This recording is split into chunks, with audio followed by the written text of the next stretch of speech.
Selamat siang Pak, perkenalkan nama saya Irene Camelia Banggur dari kelas 1C dengan NIM 2103030091.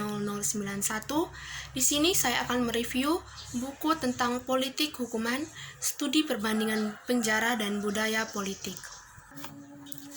Yang pertama, hukuman pastoral mengatasi rasa sakit dari penjara. Republik Irlandia dikatakan sebagai pengecualian dalam sejarah pidana Anglopon, di mana ia menolak pergantian hukuman tahun 1970 dan politik pidana yang lebih pragmatis dan tidak memihak berlaku. Dalam hal ini, kebijakan lapas tidak banyak diinformasikan, malah cenderung hanyut. Sistem penjara selalu mencerminkan arus budaya, emosional, dan ide dari budaya politik yang mengaturnya dengan alasan bahwa budaya politik pada gilirannya berorientasi pada bidang hubungan sosial yang lebih luas. Yang kedua, latar belakang politik sosial budaya. Irlandia menjadi negara merdeka pada tahun 1922. Sejak awal sebagai kehidupan bangsa, budaya, politik, dan sosial, Irlandia didominasi oleh Gereja Katolik.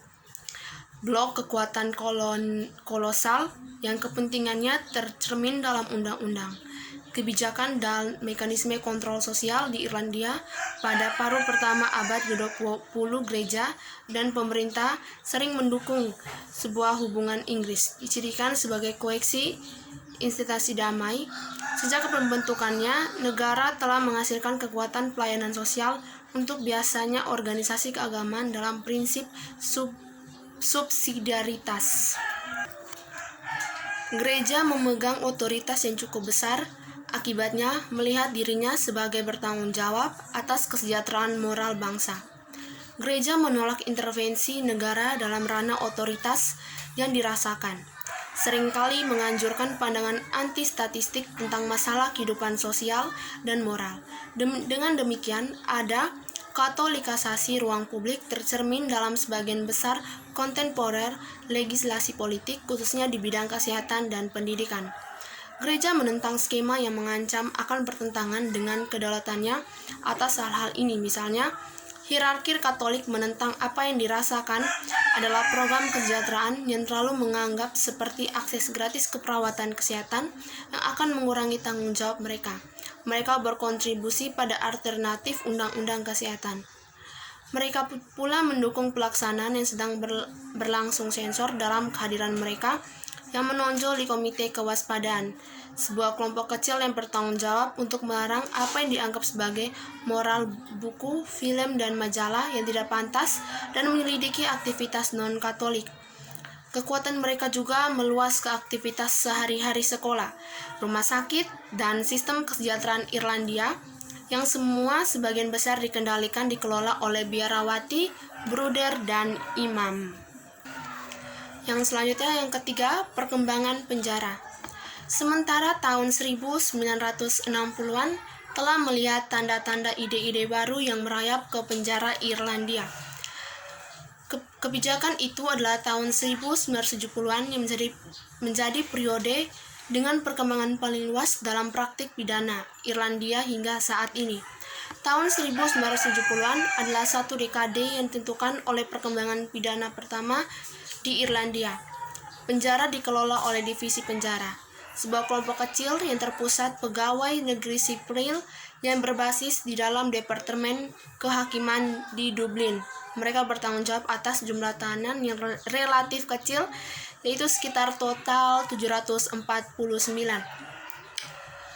Hampir seluruhnya laki-laki dengan tahanan laki-laki di 3 tahanan penjara, Mountain, Portlaoise, dan Limerick. Narapidana hanya dikelompokkan menjadi 2 kategori. Sebagian besar dalam tahanan biasa, dinamai untuk membedakan mereka dari subversif, para tahanan yang kejahatannya terkait dengan masalah di Irlandia Utara. Sementara populasi penjara Irlandia rendah, mereka mulai meningkat pada tahun 1970-an, yang mengarah ke perhatian serius untuk divisi, yang berusaha mengatasi fenomena baru kepadatan penjara. Untuk pertama kalinya sejak pembentukan negara, pemerintah Irlandia mulai memperluas sistem penjara seperti barat lainnya dan negara-negara Anglopan. Populasi penjara Irlandia mulai meningkat dan dalam beberapa tahun penjara diperluas menjadi 7 orang dewasa penjara. Tapi fokus pada perluasan penjara saja membatasi kita harus memeriksa bagaimana orang di penjara tersebut. Selanjutnya yang keempat, tahanan kemiskinan. Kejahatan secara statistik rendah di Irlandia. Dan itu mungkin membantu menjelaskan mengapa demikian rezim penjara permisif dan progresif dikembangkan. Dalam arsip, laporan dan wawancara kejahatan jarang menimbulkan teguran atau kesalahan. Itu sering ditangani dengan iringan, terutama dalam kasus yang sedang dipertimbangkan untuk dibebaskan. Neil di antara lain menggambarkan beberapa banyak pelanggar yang bisa menjadi pengganggu yang mengerikan, tetapi mereka dibebaskan karena pelanggaran yang mereka lakukan tidak begitu serius. Demikian pula, Jim mengingat dengan geli yang luar biasa, para tahanan itu dibebaskan awal yang mereka rasakan kemungkinan akan menyinggung kembali mereka yang akan mengatakan orang itu seperti Fiat. Dia akan baik-baik saja selama 2 bulan dan kemudian dia akan mogok lagi. Ada perasaan toleransi tertentu di sekitar kejahatan. Tapi ini tidak hanya refleksi dari pola statistik.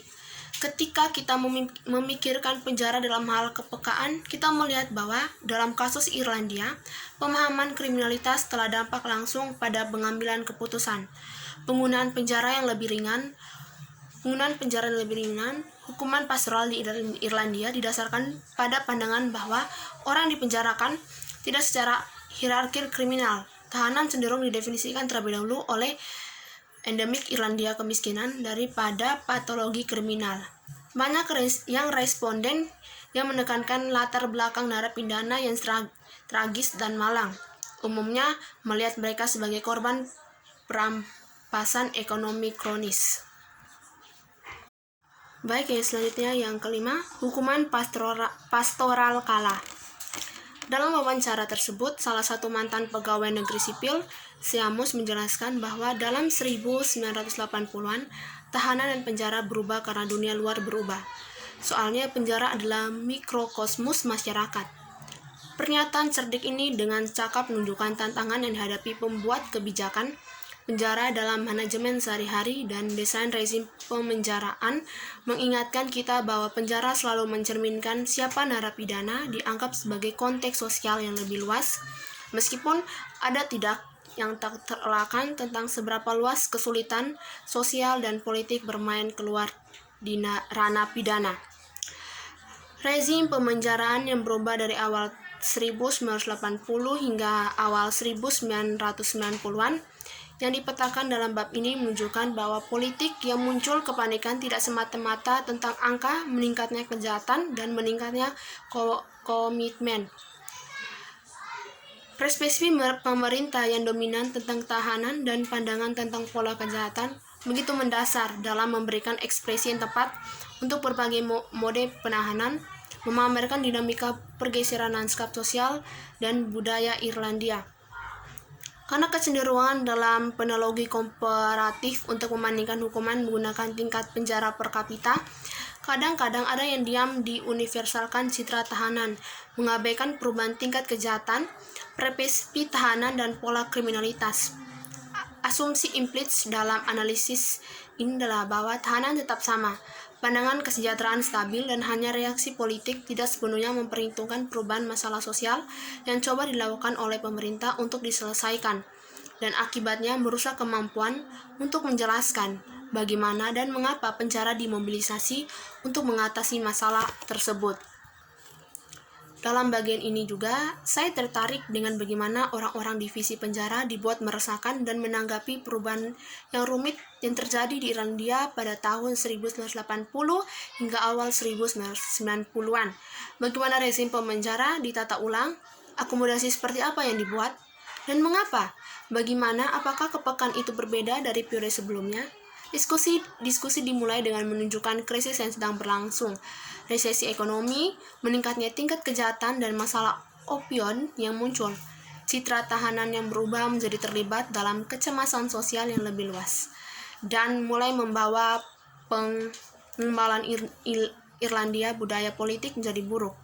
Kepanikan, kekacauan menghabiskan pekerjaan di lingkungan divisi penjara memungkinkan perubahan regresif yang kemudian dibuat untuk rezim pemenjaraan Irlandia.